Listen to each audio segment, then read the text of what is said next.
Hello guys.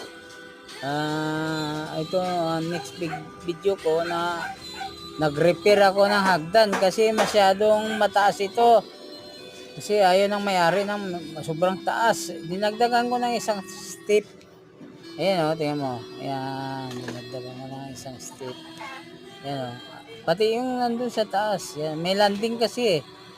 Ayan, yan. Dinagdagan ko na yan. Hindi lang ako nag-video kasi hirap kasi yan. Nasa bakery kasi hirap mag-vlog doon. Tapos, yan, tingnan mo.